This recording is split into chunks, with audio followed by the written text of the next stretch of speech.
Okay, we're going to get on with our second panel now. We just heard, I think, a very interesting, a somewhat depressing, but also a somewhat nuanced discussion of governance in Ukraine. And I'm reminded of the Deputy Foreign Minister's comments. He said that he used to tell incoming ambassadors in Kyiv that Ukraine is never boring. And it reminded me of a time of several years ago when I was back visiting Kyiv and I was staying with one of my successors, and I said, it's a really interesting time here.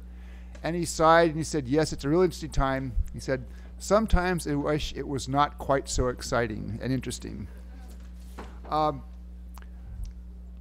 Governance matters for democracy in Ukraine, and it matters for civil society, but it also matters for other issues as well. It has an impact on the economy, and it has the impact on business, including decisions by foreign investors who look for countries where there's good governance, rule of law, and where they can have confidence that the law is fairly applied. And if they don't find those locations, they tend to go elsewhere. So we'd like to explore in this panel, what does some of the issues with governance we heard, how does that impact on Ukraine's economy? The other thing that governance impacts is how Ukraine is seen overseas. What does it mean for Ukraine's engagement with Europe and the United States? And I think we heard very clearly from the Deputy Foreign Minister, something I heard when I was in Kyiv about a month ago, that the strategic priority for Ukraine now is the European Union, to draw closer into Europe. And I think from the perspective of many of us here, the right direction for Ukraine is to tighten its relationship with the European Union. But issues of governance have an impact on how Ukraine is seen in Europe and how Ukraine is seen in the United States. The narrative now, I think, is at best a difficult one, and it complicates Ukraine's ability to draw closer to the West when the discussion about democracy in Ukraine is going in a way that suggests that there's a broad perception that it's moving in the wrong direction, that Ukraine is backsliding. So with the panel we now have, we're going to explore the impacts. What does governance in Ukraine mean for the economy? What does it mean for Ukraine's ability to conduct foreign relations? Let me introduce all five panelists at the beginning very briefly because we want to save time for the conversation. We're going to begin with Olga Shumylo-Tapiola, who is a well-known scholar on Ukraine. She's written a lot about Ukrainian developments. She is currently a visiting scholar at the Carnegie Center in Brussels, and she's going to talk about the impact of governance on economic issues in Ukraine. Our second speaker is Jorge Zukoski. He's been in Ukraine now for, at least 12 years, I think. We were there at the same time. He is the president of the American Chamber of Commerce in Kyiv, which is the largest business organization in Ukraine and represents about 80 to 85% of the foreign direct investment in Ukraine. And he's going to talk about the impact of governance on the perceptions and the business decisions made by foreign business and foreign investors in Ukraine. Our third speaker is Andriy Fialko, a longtime foreign policy expert in Ukraine, served in a number of senior positions, and currently foreign policy advisor to the president. And he's going to give us a perspective from the point of view of the Ukrainian government on the government's impact on Kyiv's ability to conduct its foreign relations. Our fourth speaker is James Sherr, who is a well-known analyst of developments in Russia, Ukraine, and the post-Soviet space. He's currently head of the Russia and Eurasia program at the Institute of International Affairs, Chatham House. And he's going to talk about the impact of governance within Ukraine on Ukraine's relations with Europe, including the European Union and NATO, and also with Russia. And then our fifth speaker is Damon Wilson, former Foreign Service Officer, former Senior Director at the National Security Council, and now Executive Vice President at the Atlantic Council. And he will talk about the impact of governance on American views of Ukraine and U.S. engagement with Kyiv. So without any further introduction, I would only ask the speakers to be mindful of the clock, because I will. And Olga, you have the floor. Thank you, Steve. Very good to be here. Hello, everyone. The first session which I was listening to made me thinking that the picture is very much either black or white in Ukraine. And I disagree with such thinking, and I think that I will try to offer you a framework which will put the situation in Ukraine into a bit of a different perspective. Because if we take the black assumption, we will think that President Yanukovych and his people are devil people who want to either destroy Ukraine or take away independence. If you take the good side, you will see that the reforms are on the way, that we just have to wait, and the good outcome will be there. And obviously there was a discussion about economy versus values during the first panel. And I must say that the economy is not doing better than politics in Ukraine. And I will very briefly talk about the numbers. Of course, the economic situation is much better now in Ukraine. Ukraine was among the worst hit economies by the economic crisis a few years ago. And what is happening now that the IMF is back, that some conditions are being met, and that the money are coming, it's all there. And of course, this is probably the biggest success of the current leadership. I will not give you much numbers because you can read in the reports of the World Bank, of Ukrainian economists, that basically the economy is going up. And we can see that industry pick up, that retail picks up slowly. Inflation is still there. There are problems with budget deficit, but still we see that the recovery is there. The main question is, of course, how sustainable is this growth? And I would say that it both goes about the economy, but about business in Ukraine. That sometimes economy grows despite what government is doing, and business is surviving and developing despite what government is doing. So I see two pictures. There is one picture of the West, the picture of Ukraine that you want to see. Ukraine being closer to Europe, willing to integrate, willing to reform, and there is another picture in Ukraine. And here comes my framework. That if you don't take this black and white picture and you ask yourself why these people are doing what they're doing, what is their motivation? And the motivation is very simple. There is a need to create a system in Ukraine that will help a very small group of people to benefit from what's happening in the country, to benefit from the economy. And the system should not have any competition from the inside, which means no political opposition, no protests in the society, the system which is comfortable for the leadership and a small group of people. And there is also should be very little intervention from the West, both from the outside, both from Russia, but also from the West. And we joke in Ukraine that Техас має грабити техасці, which means Texas should be robbed by only people from Texas. And this is what basically the underlying idea of what is happening now. Ukrainian economy is still very highly dependent on exports of very low value-added products. And we saw that when the crisis hit Ukraine, this strategy was not really sustainable, and many from international community, from inside Ukraine, were saying that basically reforms are needed to make the growth sustainable. So we have stability now, economic stability, political stability. But as we also say that be careful of what you are wishing because you may get it. And yes, there were a big number of reforms started in Ukraine, and I will probably not go much into detail on IMF imposed or conditioned reforms, such as pension, tariffs for communal services, tax reform, reform of Naftogaz.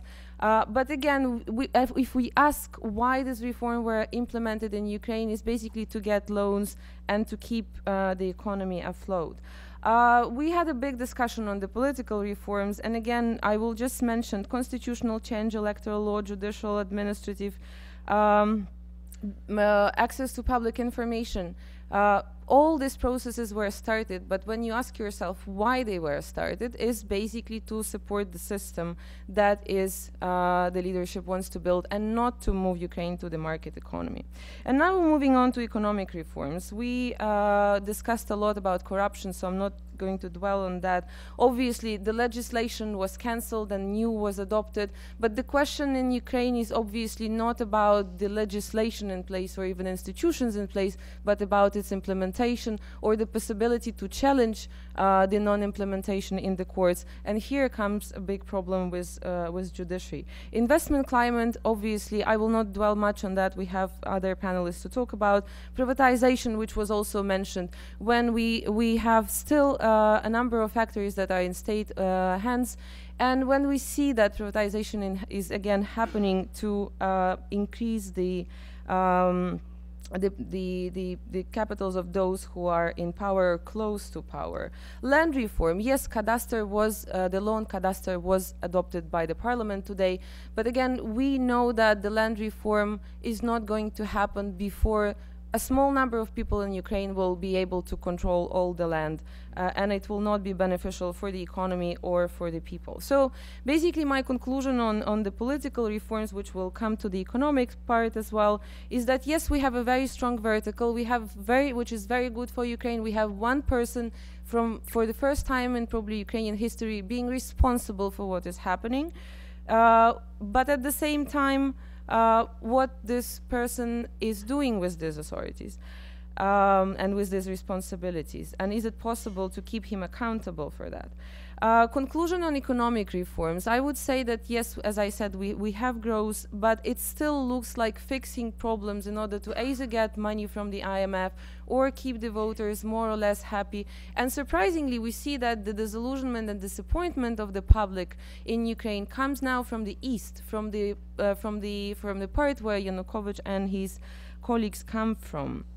Obviously there is very little competition in the economy. We have about 10 people controlling all the economy. I'll just give you numbers which Ukrainian journalists, due to freedom of speech in Ukraine, provided. Is basically we have heavy industry controlled by just 5 people close to the authorities. We have aviation sector controlled by 3 people. We have a sector of chemicals controlled by 1 person.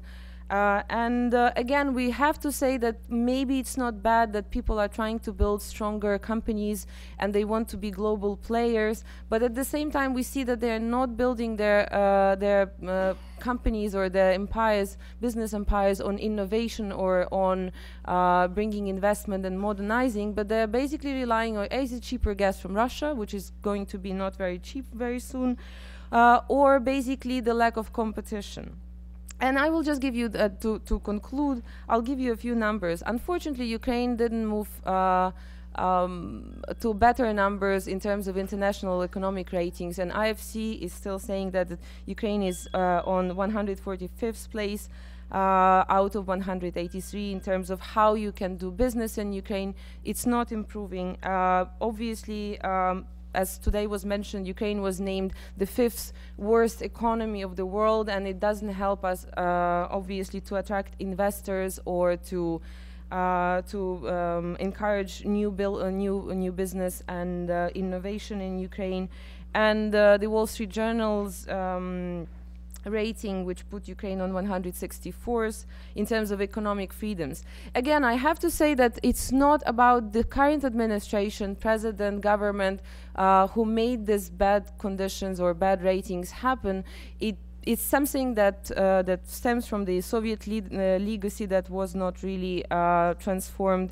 It stems from the non-doing of reforms by the previous administrations, but we are here where we are.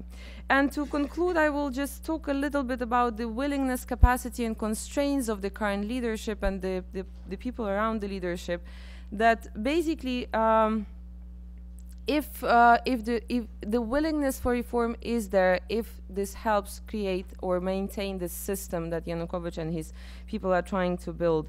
And we also hear people in the administration saying we are now following our national interests. But again, if you ask what kind of national interests these are basically corporate interests and not about the country that much. Capacity, it's very good to have vertical if vertical works, but again, I feel very big pity for the president and his team, that he may have certain will for certain changes, but the administration and the capacity of administration to introduce changes, even if the goodwill is there, the capacity is very low, and there is very little done to enhance this capacity. Deputy Minister Klimkin was mentioned about the cuts in the administration by 20%, but again, the cuts are not enough to strengthen the capacity. You have to do training, you have to connect people with Western institutions, and this is something that is not happening. And on constraints, there are too many constraints for the current administration, which is very good. On the one hand, we have IMF, we have the EU, US, but on the other hand, we have voters. But if you look at the voters' moods, first time probably in Ukrainian history after the Orange Revolution, it's clear that people will not really care much about democracies and freedoms anymore. What they will care about is bread and butter. And this is a very bad news for Ukraine and Ukraine's economy. Thank you. Great, thank you, Steve. You know, our business community sees Ukraine as an incredible land of opportunities, where it has incredible and comparative and competitive advantages on the border of the new larger Europe. We heard a little bit about a discussion today about the upcoming DCFTA with the European Union. Our members are looking at using Ukraine as an export platform both into the European Union as well as into the traditional trading partners of the former Soviet Union. A population of 46 million people that is growing and also growing in their capacity to consume as incomes are growing, as the economy is starting to recover, and as the consumers are becoming much more sophisticated in their purchasing patterns and habits. So the way that we look at it as a business community is that Ukraine continues to be a success story, but unfortunately it's a success story that's waiting to happen. And I think that's the key message for today. It's a success story waiting to happen, and it's all going to revolve around moving the reform agenda forward and taking the decisions that are going to be necessary to address some of these systemic and endemic issues, such as the corruption problem. Steve asked me to talk about how governance affects the perception and business decisions of foreign companies in Ukraine. So I'm going to talk about that a little bit here within my limited time, and I'm looking forward to taking questions from the larger audience.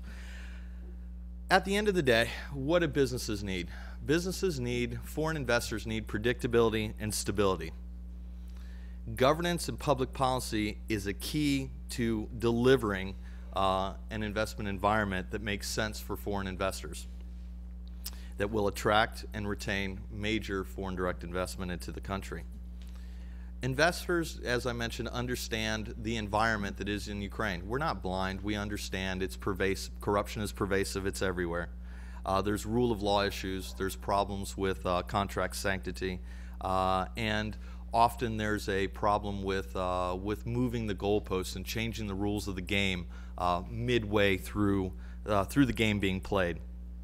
Now, that being said, this is something that we've experienced since independence, and as Steve mentioned, I've been lucky enough to have spent quite a few years in Ukraine, and I'm starting to figure out how the place works. That being said, at the end of the day, there's this new administration. We're starting to see something a little bit different, and we're starting to see something a little bit different in regards that's good for the business community, and that's in regards to dialogue and engagement with senior policymakers, which is impressive, and the best level of dialogue that I've seen since my time in Ukraine and since independence. So I just want to touch on a couple key issues that we've seen that we believe have moved the agenda forward. We had a new adoption of a new tax code at the end of 2010. Is it a perfect tax code? Absolutely not. Is it a tax code that is something that's workable with business? Sure, it is. Can we navigate and manage it? Absolutely. Is there a commitment by the current administration to allow the business community to engage in the process of reforming and amending the tax code as necessary? Sure, absolutely. And today, the Verkhovna Rada passed Law 8217, which is extensive amendments to the tax code. A piece of legislation the business communities worked very diligently on.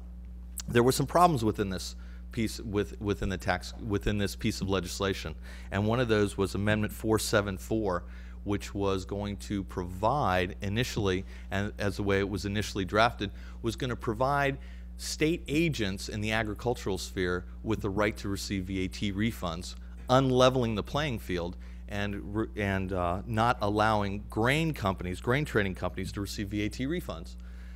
Well, the version of the law that was passed today has changed that, so 474 is still in the legislation, but now it's allowing VAT refunds across the board for all grain traders, not keeping and maintaining a level playing field. So that's just one example of how the business community has been able to engage and move an agenda forward that's very important. We see agriculture as one of the key competitive industries for Ukraine. We believe that Ukraine can increase its production and double its production within the next 10 years, but it's going to require extensive international investment in new technologies and capital. And this is just one of the key things that has is going to help move that process forward. Is the battle over? Absolutely not. Will there be more issues within the agricultural sector over the next several years? Sure. But there is a sense within the agricultural industry now that there is a good level of engagement, and this is leading to a reform agenda and concrete deliverables. Also, with last 2 weeks, we had new amendments to a production sharing agreement law was passed by the Verkhovna Rada in the second reading, which included a stabilization clause, something that the business community was very interested in putting into this piece of legislation, which would allow large-scale investments within the fuel and energy sector to move forward in the future. This was a big issue. It's now on the President's desk, and we expect the President will hopefully sign this piece of legislation today. This is the deadline is today for this piece of legislation. We're assured that it's going to be signed, so the proof will be in the pudding. Whether this is signed or not, if this PSA legislation is signed by the President today, then we anticipate 2 large PSA tenders will be announced by the end of the year, as well as 1 licensing tender, which will allow and create a paradigm shift in Ukraine, moving Ukraine from a small and medium-sized investment destination to a potentially large-scale investment destination, because these will be multi-billion-dollar projects. So, also, one other quick example of this engagement, high-level engagement, is the President recently called his first plenary session of the Domestic and Foreign Investment Advisory Council at the end of June.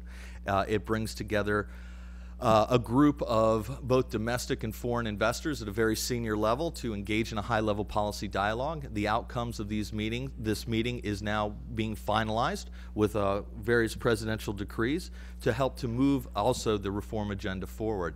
The President also agreed to establish 8 working groups that will be working under the Domestic and Foreign Investment Advisory Council, and these working groups will actually be tasked with creating some concrete deliverables in conjunction with relevant ministers. So at the end of the day, my key message is the business agenda is moving forward. We'd like it, of course, to move farther and faster, but we remain cautiously optimistic about what the future holds.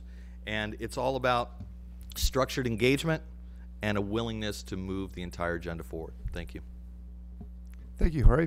Andriy. Thank you, Steve. 2 things. First is the first session seems to me to be a little bit too gloomy, and since I like theater, I would like to introduce in my very short presentation 3 characters to support my case, 2 female and 1 male. Male obviously has to be a French hopeful presidential candidate. And the second thing is that if I start to borrow from James' quotations, spreading watery porridge, shut up me immediately. So the first thing is that a year ago we were having a panel on Ukraine's foreign policy, and Ukraine's foreign policy a year ago, there were a lot of pundits who were criticizing, pounding, even analyzing, but through the year, I should say, we managed quite successfully, and strategic orientations remain what as they were proclaimed. That is European integration, strategic partnership with the United States, and strategic engagement with Russia.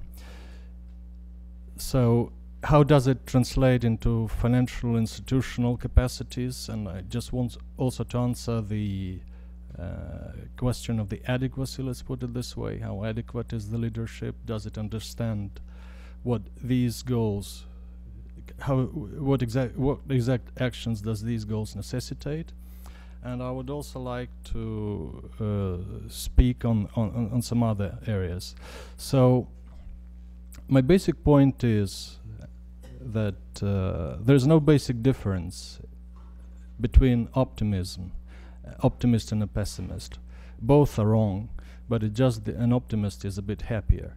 This is where my first character enters, Christine Lagarde, she said it. And this is the bottom line of actually my presentation. I think that institutionally, Ukraine has far stronger capacity to deliver on foreign policy. Without being disrespectful to any country or to any government, previous 5 years were a chaos, and the good intentions were not possible to implement into a good policy guidelines. So institutionally, there is a political will on the one hand, and the possibility to adopt laws, to pass legislation, to follow up on the commitments. And Ukraine has obviously ambitions to be a regional leader, ambitions, as was said, to join the first 20 richest countries and most developed. And unfortunately, financially, this is not the case so far. So I think that the leadership is pretty realistic about its foreign policy agenda. But again, here enters my second character, French presidential hopeful Nicolas Sarkozy. When he was hoping for the first term, in his book Testimony, he said, I don't take no for answer. I don't take things for granted. Unless you set ambitious goals, you can't move a lot. And in that respect, I think what the president was saying makes good sense. Foreign policy is not just about declarations, toasting, visits, nice words or not so nice words. It's not about mutually reinforcing, congratulating, etc., etc. It's about hardcore national interest. In this respect, where do we see our hardcore national interest? Energy independence, attracting foreign investment, and consolidating Ukrainian position with a number of key countries like China, BRIC countries, and developing relations with the countries in the Gulf. Here I would like to emphasize one important point, that on energy independence. 5 years ago, Ukraine was able to get rid of to be on the safe footing and to get rid of completely of the dependence on Russian gas. I would like to remind you that 5 years ago, the gas balance of Ukraine was import of gas from Turkmenistan, 30% or so, payment of Russian gas on a very good tariff as a payment for transit, and extraction of own gas. This was done by the administration which is now in office, and it wants to re-establish its independence from Russia on energy supplies.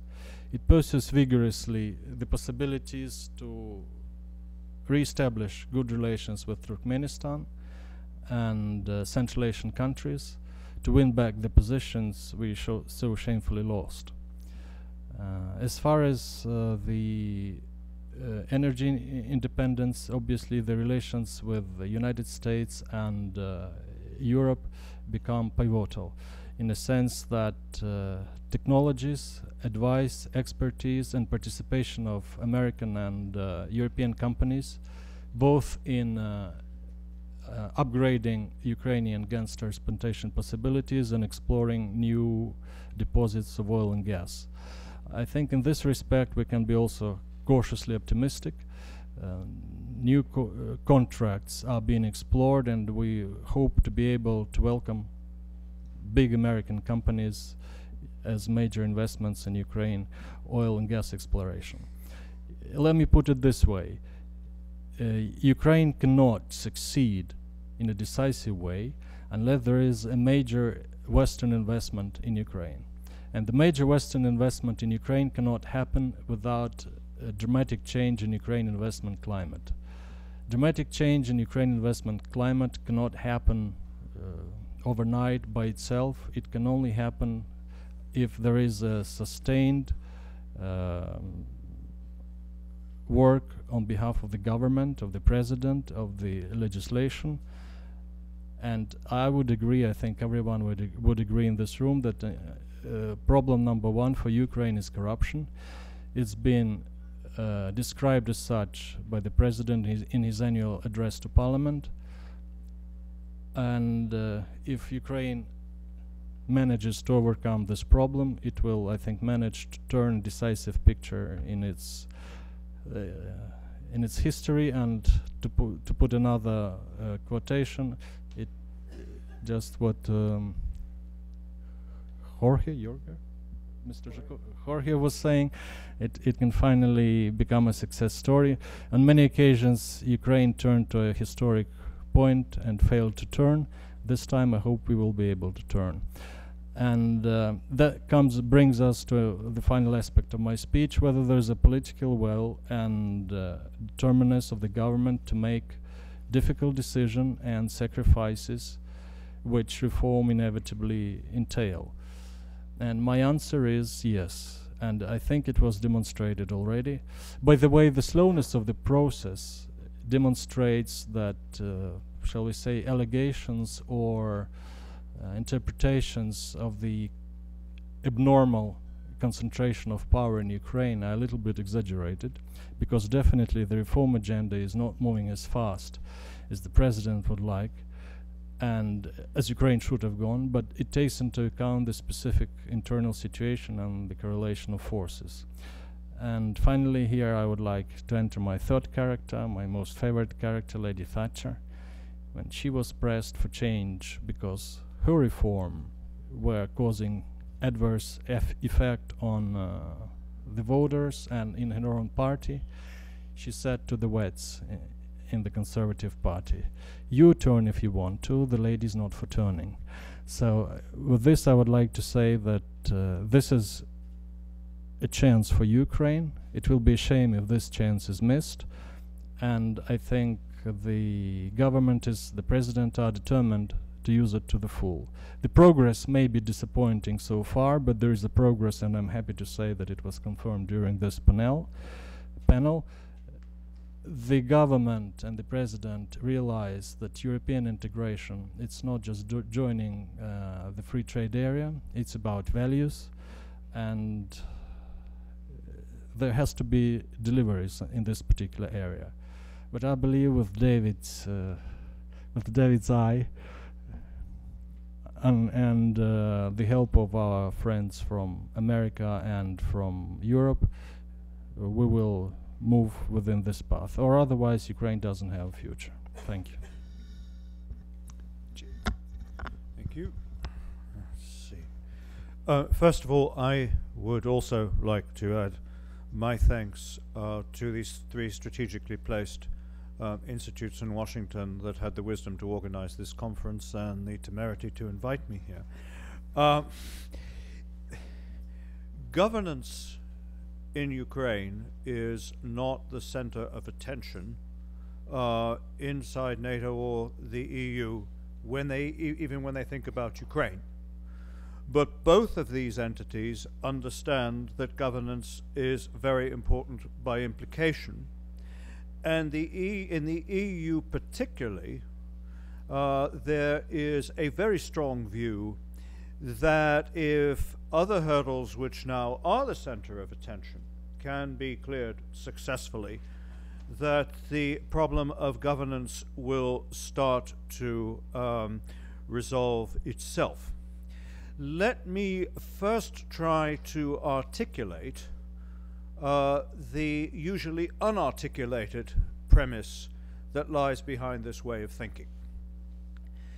Even before the leadership of Viktor Yushchenko and Yulia Tymoshenko disillusioned anybody in the West or in Ukraine itself, it became strikingly clear within months of them coming to power that they represented half the country. And that even if their policies were wise, proactive, and exemplary, they would have a Herculean task bringing the other half of the country with them. And the result of this was a body of thinking which emerged, which I associate myself, that concluded, until the representatives of the other half of the country come to power, until they discover for Russia there's no such thing as partnership, only subservience, that integration with the customs union is only a recipe for backwardness, that the path to Europe is inescapable, there is none other. Only then will we be able to talk about a sustainable course for Ukraine as a whole. And this is the view that persists, and this strategic imperative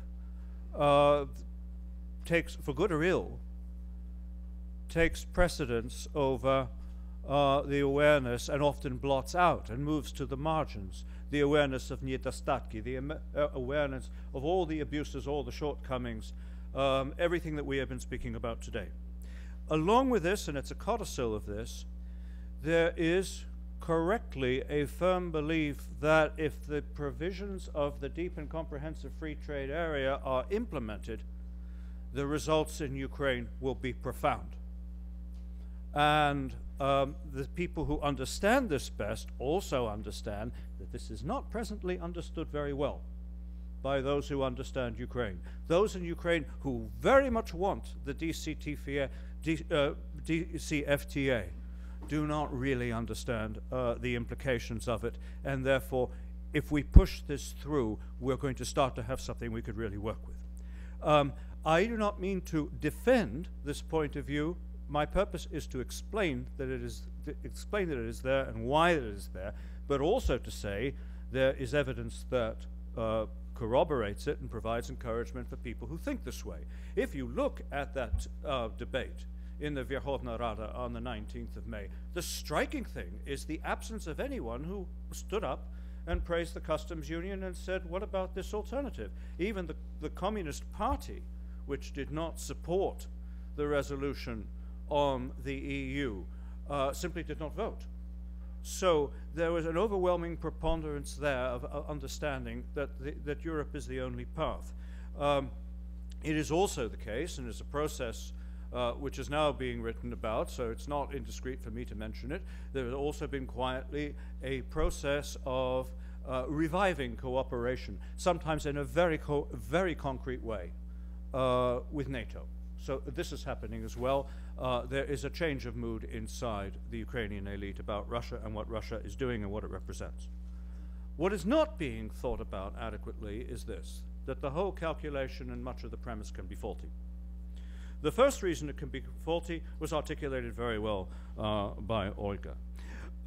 If the highest objective of those who run Ukraine is really not Ukraine's place in Europe or Ukraine's place anywhere, but simply the long-term dominance of the political and economic system by a handful of individuals and groups of influence, then these provisions of the DCFTA are not going to be implemented.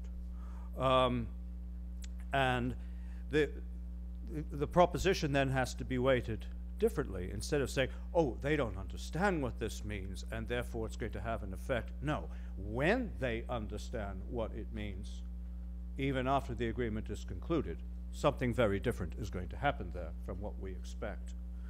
And the second point, which relates to it, is that even if the people in charge do want to implement this, because after all, I do think myself, many people that we are talking about who run Ukraine today do have a conception of Ukraine's national interest. They do believe in it. The problem is not that they have no conception of it. The problem is that the personal and corporate interest always trumps the national interest and has consistently done so up to this point. But the second problem is that even if they do want to implement it, they might not know how. I mean, Yanukovych himself is a man who seems to be absolutely impervious to understand his own inability to comprehend what European integration is about. And this doesn't seem to deter him. Now, you know, it's like saying there has been a certain amount of optimism in the first panel, which I want to take exception to. The view has been put forward quite correctly, that on particular points where they have crossed red lines, and you either mobilize people in the street or there have been sharp warnings from the West, they've drawn back. Absolutely. But you can persuade them by these means to do that, but that is very different from persuading people to change their style of governance. And what I'm suggesting is that they might not know how to change their style of governance. In the same way you can persuade a bear it's not in his interest to come into your kitchen, but you're not going to persuade him to adopt different eating habits. And this is, you know, this is a very deep problem that we have to be very realistic about. And the third and my penultimate point, Chairman, is the Russian dimension. And the Russian factor, the worrying factor about Russia is not that it's going to look at this and say, aha, now is the time to come in and strike and pressure Ukraine. It's more complicated, messy, and worse than that. Just as inexplicably to me, Yanukovych's circle did not realize that by offering Russia these Zukoski at Kharkiv, that the pressure would not diminish, it would increase. For Russia, for reasons we don't have time to talk about and most of us understand, naturally has not been expecting that at this point Ukraine would start resisting them on all fronts and very, very effectively. That's not in their plot, that's not in their script and mental understanding of what Ukraine is. And the result of discovering that and accepting all this Amman as we draw towards winter and as Ukraine again cannot pay its energy bills are very serious, and not enough people, I would suggest, in the West are thinking about that. So my final point, Chairman, is the big question is not whether the association agreement with the EU is signed or whether the DCFTA is signed and concluded. The time scale is going to slip, but I think we can assume these agreements are going to be concluded. The question is then what?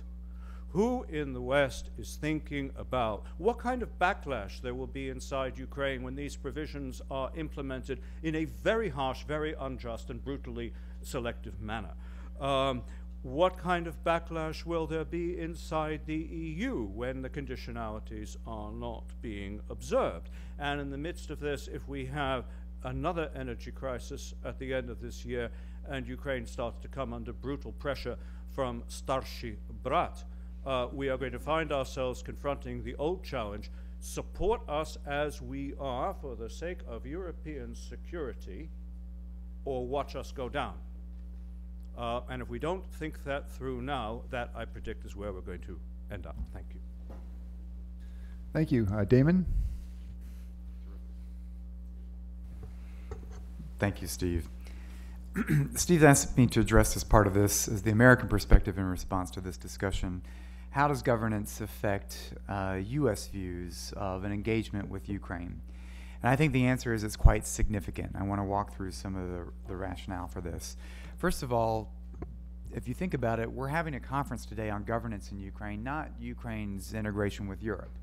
So whether you like it or not, the agenda, the discussion is not in the right center of gravity from a Ukrainian perspective because of a set of issues of governance. So that affects the perceptions, the engagement of everyone here in this room, of the perspective from Washington. But second, let me offer an anecdote on how governance, I think, is also relevant to engagement from the West perspective. I used to work for NATO Secretary General Lord Robertson at NATO headquarters, and we were preparing for a NATO summit during the years of President Kuchma. This was in the wake of lots of angst in the relationship, not just from the issue of Kolchuga and potential arms sales to Saddam Hussein, but also Gungadze and increasing concerns of issues of governance and freedoms within Ukraine. And it led to real concerns, expression of concerns from Washington and London as well, that when we were convening these leaders around a summit table for the Euro-Atlantic Partnership Council, and sitting there in alphabetical order is Ukraine, United Kingdom, United States, President Kuchma, Prime Minister Blair, President Bush.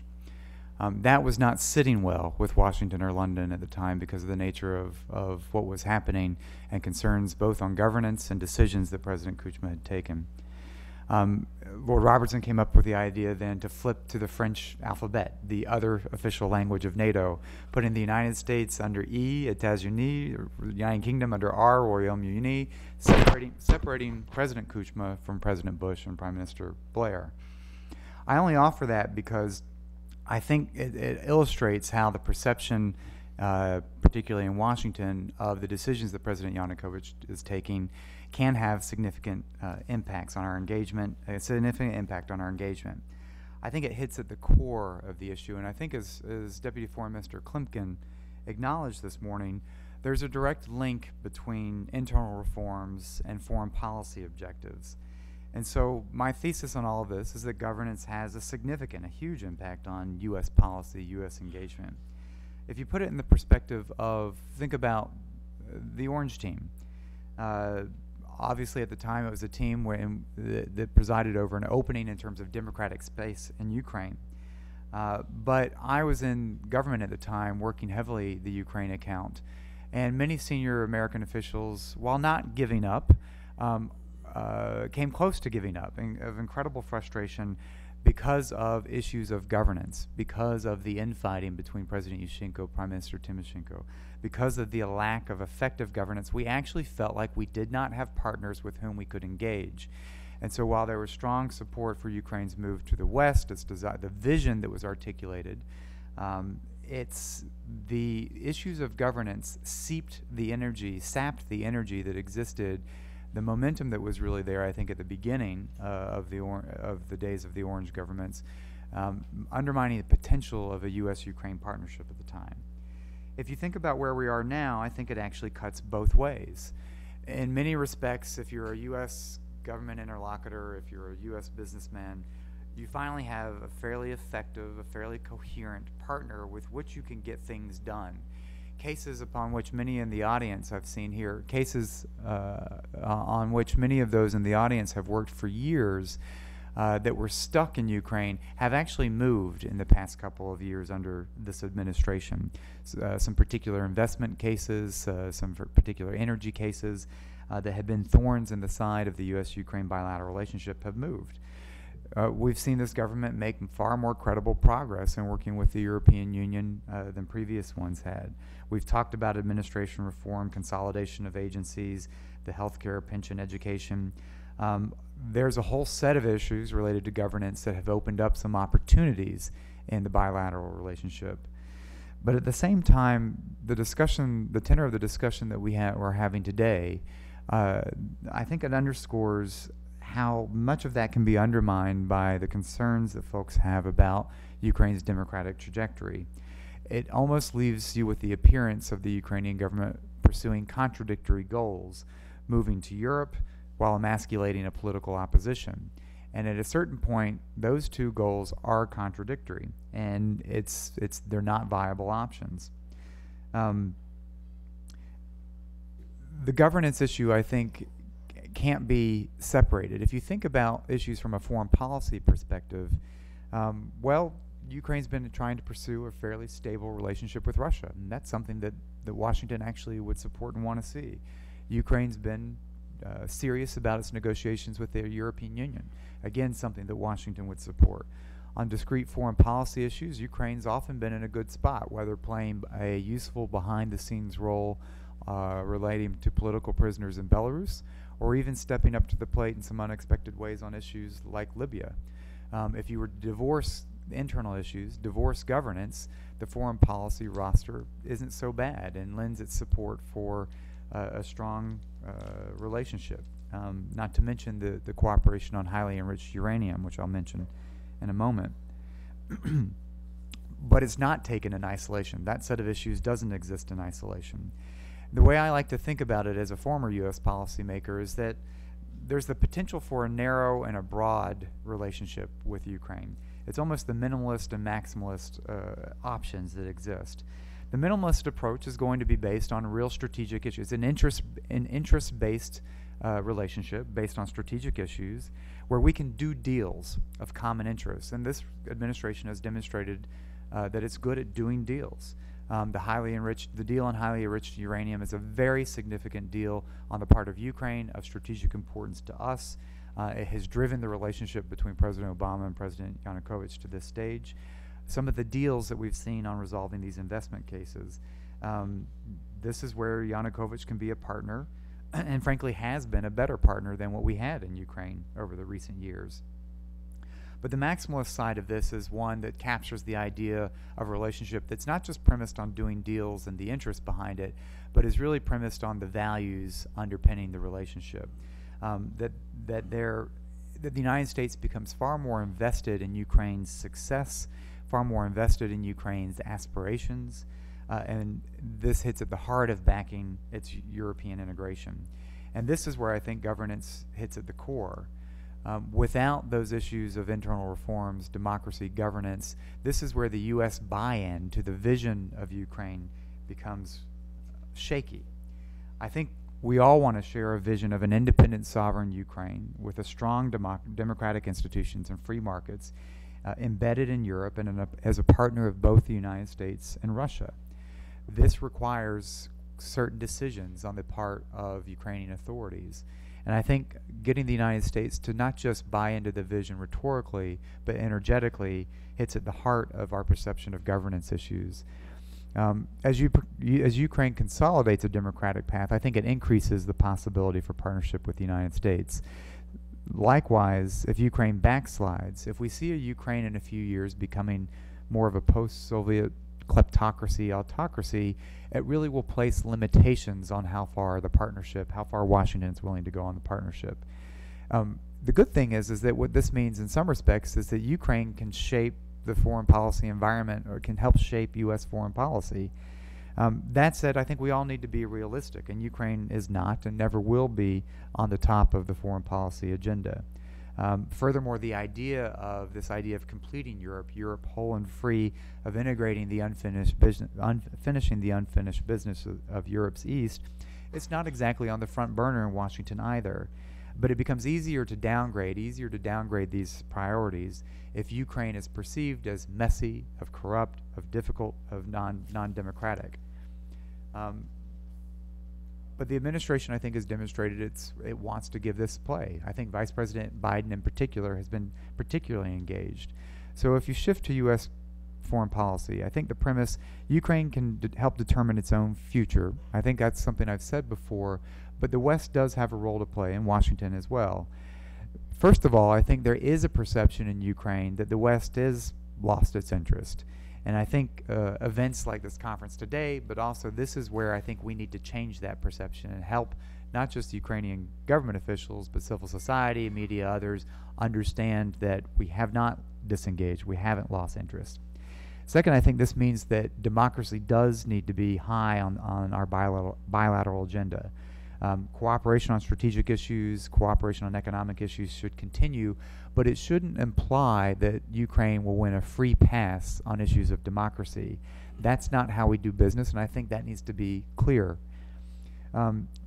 Third, I think this does speak to the importance of engaging Ukraine, that the administration should be supporting Ukrainian efforts and Ukrainian reforms where it makes sense. Should be sticking through and engaging their counterparts, the president, prime minister, various ministers. Just because there are things we disagree with on issues of democratic issues or governance doesn't mean we stop talking. They need to hear from U.S. senior officials on a regular and ongoing basis to be able to help provide a counterweight and a perspective. Elections need to be at the top of that agenda. This needs to be the upcoming litmus test. The Venice Commission approval of the Electoral Code and meeting standards of the Council of Europe and OSCE, critically important. Next, I think sustaining U.S. assistance.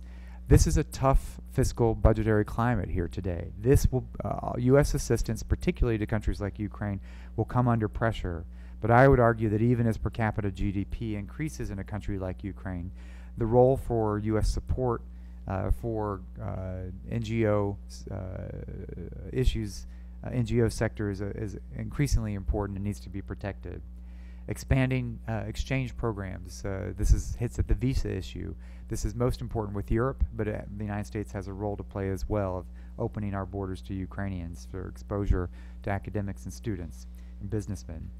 And finally, I think perhaps the most important thing for U.S. policy is for us to continue to press and work with the European Union to move forward in its negotiations with Europe. The European Union is the game changer in Ukraine, not necessarily the United States.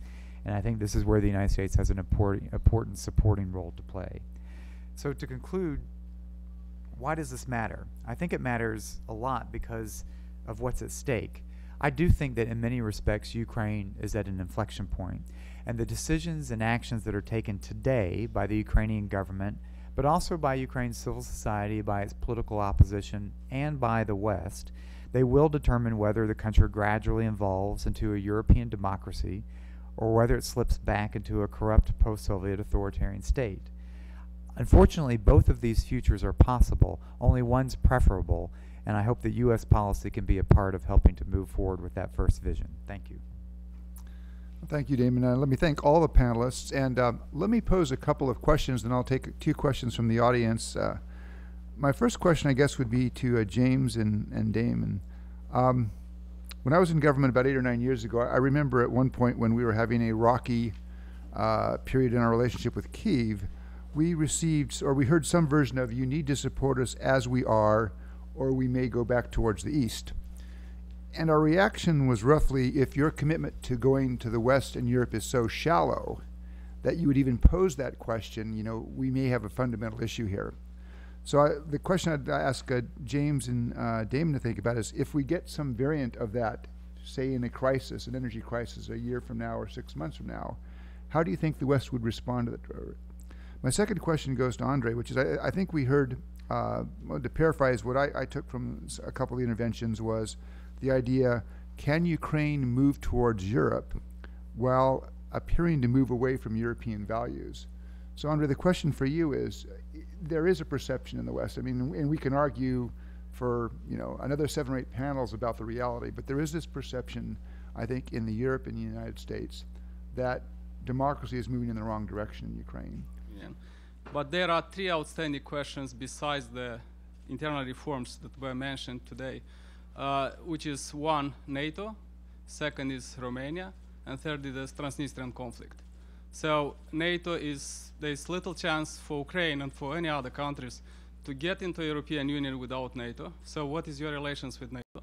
Second, on Romania, there is no precedent that a candidate would join European Union without having good relations with member countries, member countries of the European Union. And your relations with Romania is not so good for a variety of reasons. Exchange of territories of 1940, that includes Transnistria, which brings me to the 3rd question, the Transnistrian conflict. What is the Ukrainian position, the current government position, on getting involved and cooperate with other partners on solving this conflict? Thank you.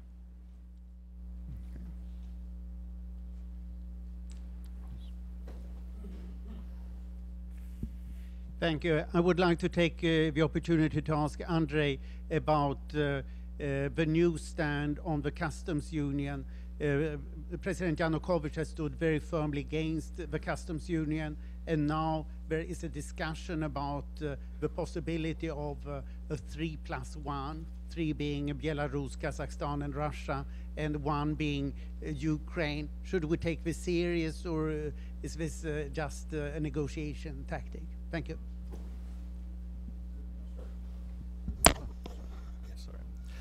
Thank you. Steve, perception matter, I agree. There was a perception that Ukraine sold Kolchugas to Iraq, and Kuchma was publicly whipped for that at the Prague summit. I don't think it was the best example, frankly, Damon, because Ukraine, no one found Kolchugas in Iraq, and I'm sorry to say no one found the weapons of mass destruction there either.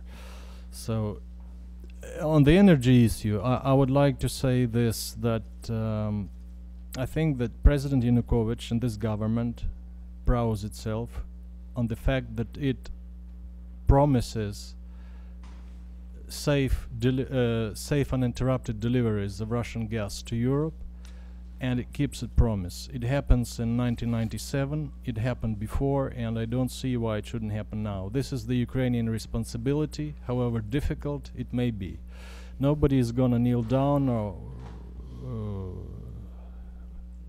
ask for any special favors. It's our responsibility to sort it out with our Russian friends.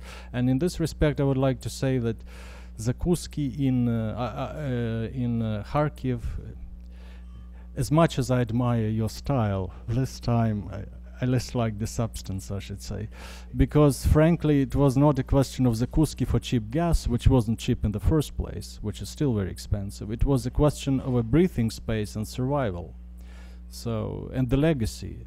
As I already said, in 2004, in the energy sector, the outgoing government left an agreement for 5 years that made Ukraine completely independent from Russia on gas deliveries.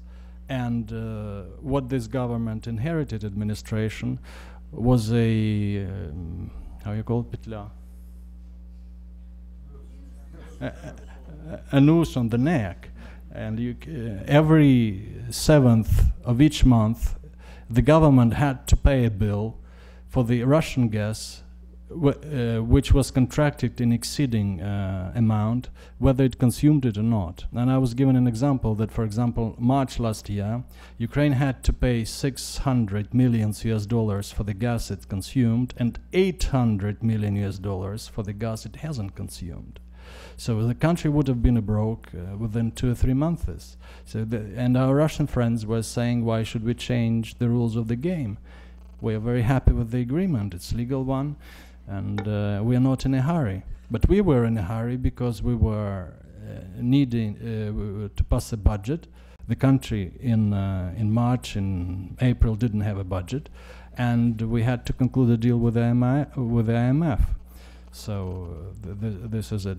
As far as your question, Steve, I should say that the Ukrainian government and the president fully realize the challenges, let's put it this way.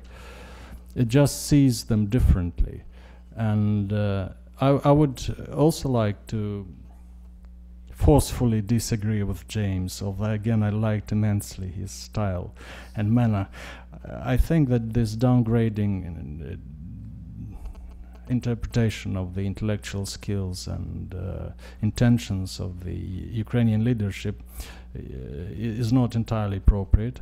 And in a sense I would like to challenge this in a very simple way. If the Ukrainian leadership would be a creepy, cynical bunch of don't cares who would care only about their own profit, in the first place they would agree why should they pursue a European integration path and strategic partnership with the United States and face tough questions about democracy, freedom of press and assembly, if they would gain much more financially and politically by concluding a deal with certain other countries, and then by spending millions US dollars on hiring the most expensive US consultancies like McKinsey to try and make the economy transparent and establish new rules of the game.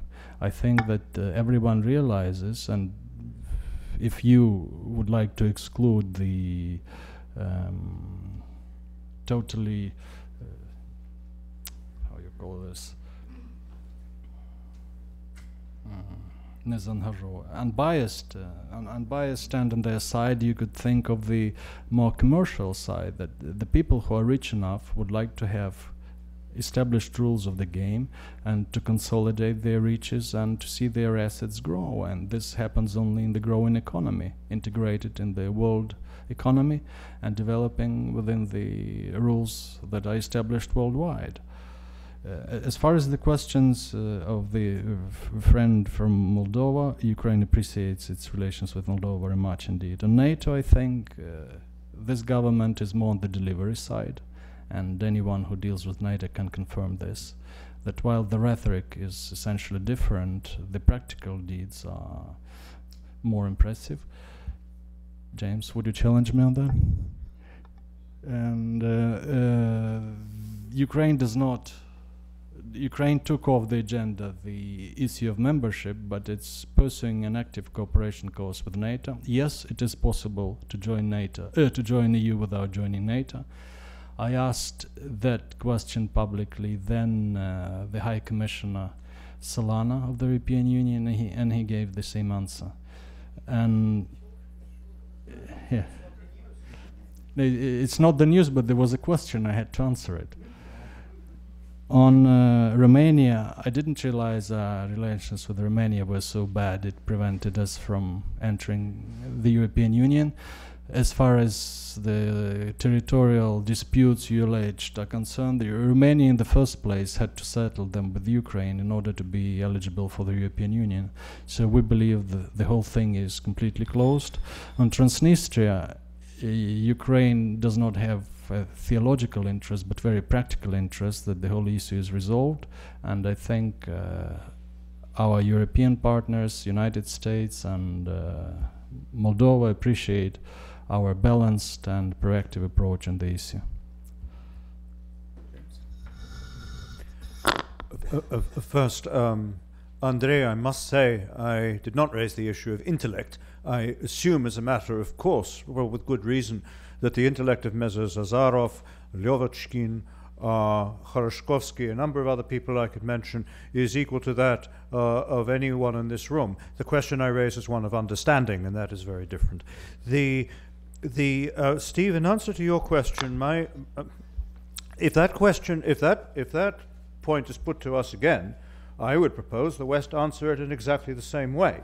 The concern I have, though, is that if today's worst case were to occur, a different question is going to be asked. It's not, do you want us to go to Russia?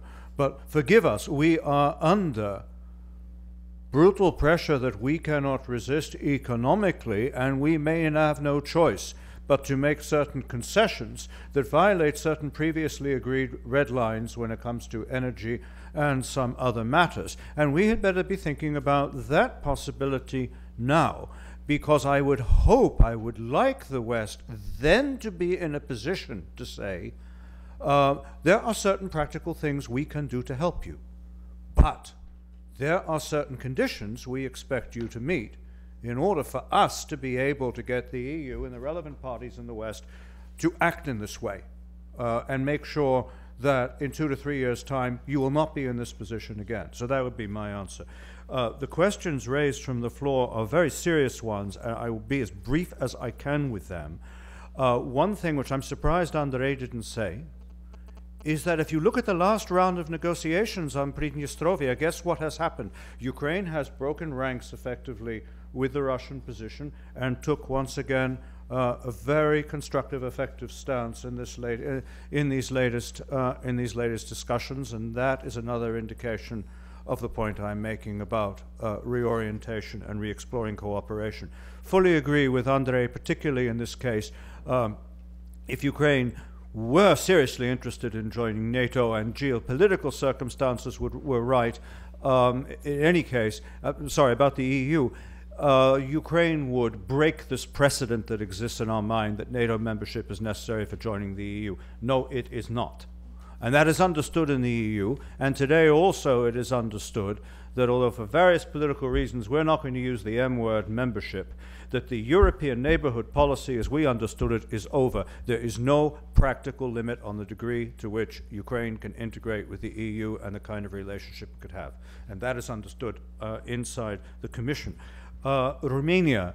Romania's diplomatic policy, the policy pursued by its foreign ministry, is impeccable. The problem today is that Romania has a president who continues to score the worst type of own goals against Romanian interests, both in dealing with Ukraine and most recently in dealing with Russia, if you've seen the latest comments. And so I think I've covered them all now. Thank you. Stephen, who was asking, who was making these silly declarations that if you don't take us as we are, we go to Russia? Could you please name the heroes? No, I would actually prefer not to name, but it actually came up in the context of the Kolchuga case in 2002. When I was there, we heard that from several Could you sources. please call the names? I I suspect they have a very strong democratic credentials. Actually, it came from a variety of sources, and it covered the political spectrum in Ukraine. I never said such silly thing in my life. I didn't say you. No, they know you wouldn't be fooled. They think we can be. That's why they say these things. Thank you, Garth Trinkle, economist with Department of Commerce. I actually wanted to follow up on a comment that Olga Shumylo-Tapiola made about Ukrainian response to the financial crisis and coming out of it, which has given Ukraine the macroeconomic outlook of growing by 5% for the next several years. Also, since Dr. Osland is in the room, I thought this would be the time, rather than perhaps after lunch, to ask if he could talk a little bit about, you talked about how governance helped the EU Eastern 10 through the financial crisis. You wrote a volume on that. If you were to extend that analysis of governance and the financial crisis to Ukraine, what would you say about the 16 months of the new administration? Is there some assumption that, I'm not trying to say that, I'm not trying to call the current administration of Ukraine a center-rightist, which is the phrase you used and praised for the EU Eastern 10's response to the financial crisis. But I wanted to follow up on the earlier comment and your Peterson research on Eastern Europe to get some sense of economic governance and the financial crisis, and then macroeconomic sustainability going forward. Thank you.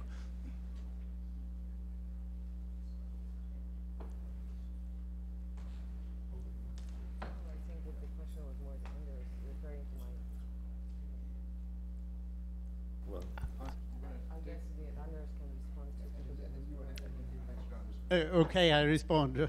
Was a bit unprepared. It's a big question, of course. I would put it like this, that when you can do big reforms, as we have seen in the Baltic countries in particular, it's in the midst of a crisis. Yulia Tymoshenko then effectively could only get through against Yushchenko the most necessary laws through parliament. So there was no legislative capacity whatsoever. So it was a very different situation from what we have seen in Eastern Europe. And you can say that all the 10 new Eastern EU countries, they have parliamentary systems. And I think that this was a very strong argument for a parliamentary system, because the government couldn't do anything because the president, Yushchenko, was vetoing it. Of course, the opposition, Yanukovych, etc., were voting against it, but that is and should be the role of opposition. So I don't complain about that. When Yanukovych came in, he did present a big reform program on the 3rd of June last year, and he did push ahead with the standby agreement. And then what I would argue is that they have lost momentum totally with the adoption of a tax code from November, which was very much for the big enterprises and against the small enterprises. So I think that Jorge represents it correctly for his members, but his members are not small Ukrainian enterprises.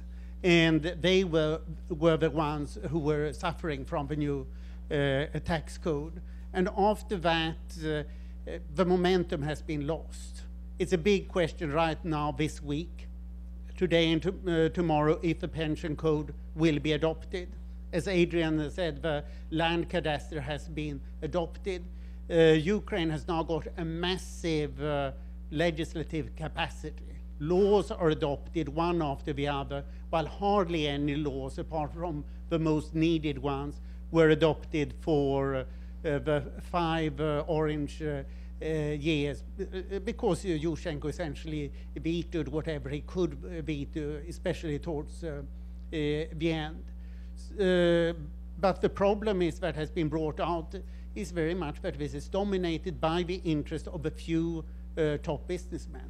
So therefore it comes back to democracy, and of course all the 10 Eastern EU members are very good democracies, and they are parliamentary systems. So there are differences that I should elaborate on more, but I can't quite do it here. I apologize. I didn't mean to catch you off guard. I just thought that governance and the financial crisis could be it's a big question, simply. So I would have needed to elaborate more upon it, but thank you. Anders, I do apologize. And the question of customs union with Russia is off the agenda. On the other hand, the question of economic relations with Russia and with the countries of the customs union is on the agenda.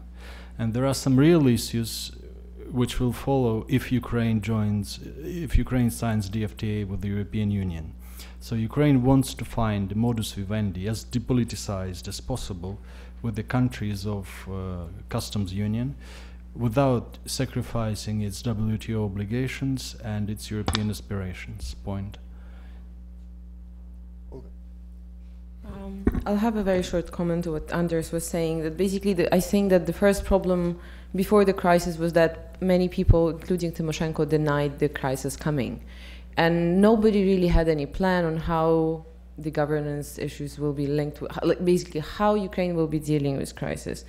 And also we have to remember that at that time, the Party of Regions and President Yushchenko did come up with the law which made IMF leave Ukraine. And that was, again, that shows that it wasn't about fighting crisis and coming to more market economy. But again, I have to remind you that Ukraine was probably the most hit economy in the 90s, at the beginning of the 90s after the collapse of the Soviet Union. So people are used to surviving. And I think that the expectation on the population side is not really to reform, but how to survive during the crisis. But that brings us to the question of IMF and how US and EU can be helping. And this is the question that we are discussing in Brussels. And my feeling is that there is very little that these three actors can do, because what Ukraine needs now is very big money without strings attached. And IMF comes with conditionality, which is very vague and doesn't really encourage much of good governance. Well, encourages, but doesn't manage to deliver. And obviously, US and EU assistance comes at too little and with too high strings. And even Russia at the moment doesn't provide for Ukraine as a necessary resources. So I guess that it's, again, coming back to foreign policy choices and the customs union, it again goes into what I was saying at the beginning, that if you make your choices based on the national or corporate interests, obviously customs union is not something that will attract the leadership. And still, after Kharkiv agreement, we have one more iteration, which is gas transit system, which can go first before Ukraine will decide to join the customs union if this decision will be made. Okay, we have time for one more question. Andy?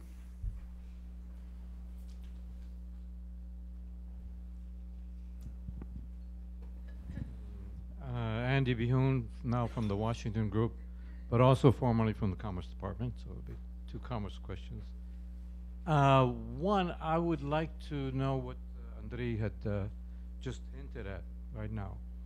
What can be expected in terms of some of the bigger moves that may occur on the part of Russia if, in fact, the FTA from the EU is accepted by Ukraine? Are we going to be talking here, or probably expecting something along the lines of what occurred, or at least surfaced last week, such as the Gazprom and Naftogaz Ukraine, some sort of merger, and similar gas and oil transit problems, or others. For example, gas to the urea producers, the chemical industry producers, whether there are going to be problems with that. Secondly, I'd like to ask the question of, at least to Olga at this point, where you had hinted, certainly mentioned, the possibility of, well, the export trade of Ukraine is primarily within the product sectors that have been traditionally the old product sectors with very little innovation.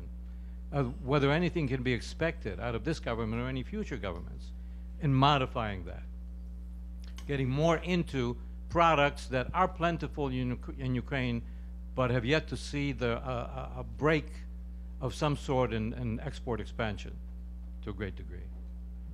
And third, to Jorge. Jorge, you had mentioned the newly formed Domestic and Foreign Investment Advisory Council, I think, that has been formed. We have seen variations of that in the past, I think over the last 15 years or so. What will make this one a little different? Because you seem to certainly give us an indication that there may be hope for it. particularly with the formations of the 8 compartments underneath that? What would make it work? We really would want to see that work, including issues that deal with corruption and certainly the entirety of the investment climate. Okay, that'll be it. Well, I think on Russia, nobody can answer it better than James, and I wouldn't dare, obviously, in his presence, to speak on the subject. As far as the gas talks between Ukraine and Russia are concerned, I'm not a specialist in the issue, and I wouldn't like to speculate. It just, without dodging these, I would like to say that indeed one has to judge not in abstract terms, but in very specific terms, and this is the very difficult economic situation resulting in many respects from high energy prices, much higher energy prices, even with the rebate Ukraine has to pay for the Russian gas. And the agreement is for 10 years, so there's no easy solution. And again, our Russian friends say that we're not in a hurry to change it. Give us something big that we could think of this. And the something big was first customs union, and second is a merger of Naftogaz and Gazprom.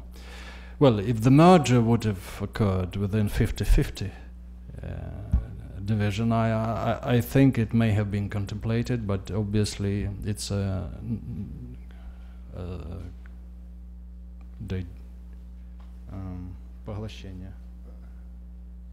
swallowing, basically.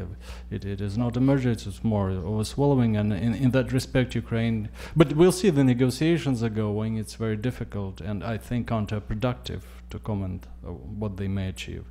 I believe that the position of pragmatic defense of national interests exclude any unprofitable deals which would put Ukraine in a damaging position. Olga. If I may still speak when James is here on Russia, trade wars already started for certain products between Russia and Ukraine from Russia's side, and we expect more, especially targeting the companies that are owned by oligarchs close to President Yanukovych. Gas prices will go up, definitely, unless there is our pipe, which is kind of on the table. Visas for Ukrainians, that's something that was articulated. It will be very difficult to sell at home domestically by the Russian authorities, but that's something, I don't know if James will agree, is another possibility. In terms of innovation, I would say if you expect from the government, very little, because if you look, for me, the Kharkiv agreement is not about even losing independence or giving the Black Sea Fleet stay. It's about cheaper gas. It's innovation, modernization, investment from Europe versus cheaper gas and no modernization. So it's a very clear indication that the current government is not interested in modernizing that much, but building still or driving on the cheaper gas. Yes, if DCFTA is implemented, again, James said today that there will be a big question if DCFTA will be implemented. But if we have regulations, if we have possibilities for other businesses to develop, if we have more competition, I guess that there is hope. But this is 5-10 years from now. Thank you, Steve. And thank you, Andy, for the question. If I could just talk a little bit about the knowledge-based economy or the export-based economy. Currently, right now, Ukraine is posting between 4% and 5% GDP growth. And a lot of this is based on the fact that Ukraine is a commodity-based export economy, and commodity prices are high. So all boats float when commodity prices are high. So we believe strongly that we will see, or Ukraine has the ability to post much larger GDP growth once comprehensive economic reforms are implemented. So I think that's something that's very important to keep in mind. There's nothing great about 4% GDP growth at this point because of the global commodity prices, but if they leverage up the opportunities that are out there, I think we could see a lot more growth. Also, there's another thing that's been interesting under the current administration that is very different than previous administrations in regards to their commodity-based exports, the economy based on commodity-based exports. And this is the first time we're hearing the concept of augmenting their commodity-based exports with more knowledge economy-based exports, looking at high technology, trying to stimulate research and development in the country, and also doing more value added, so not just exporting agricultural commodities, but also trying to stimulate investment into food processing, which would be an interesting opportunity for Ukraine, especially with the DCFTA, once the DCFTA is in place. So I think that's something to keep in mind to answer your question about the export-based economy and GDP growth. In regards to the Domestic and Foreign Investment Advisory Council, I've had the opportunity to serve on the Investment Council under President Kuchma and President Yushchenko, and both of those had varying degrees of success. What I think is interesting about this current structure is the past were foreign investment advisory councils. And now President Yanukovych has put in place a domestic and foreign investment advisory council, bringing both large strategic domestic and foreign investors to the table to engage in a high-level policy dialogue. Our feeling is that where and when foreign and domestic investors' agendas coincide, it will be much more, it'll be easier politically to be able to move that agenda forward and actually create concrete results that will come out of it.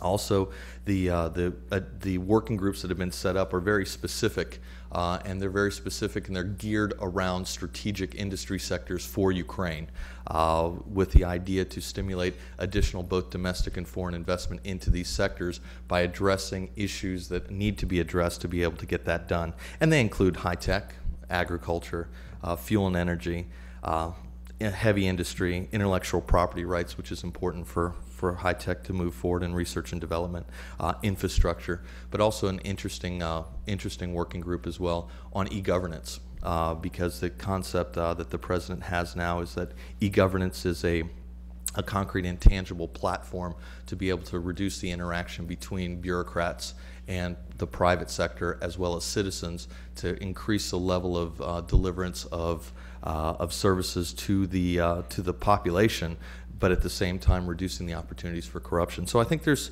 some interesting options that will happen there. It's very well structured. There's plenary meetings that happen on an annual basis with the president. There's quarterly meetings that happen with the secretariat to bring forward ideas that are decreeable into life.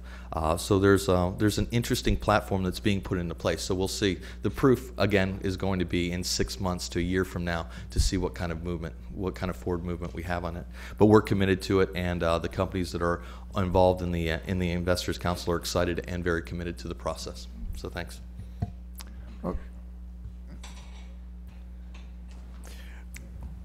Chairman, it's up to you. 30 seconds on Russia. It could be 40. The changes, the recent changes in energy prices, unfortunately, have restored Russia's confidence that was rightly questioned inside Russia in 2008 to 2009. Wrong in my view, but it has taken place.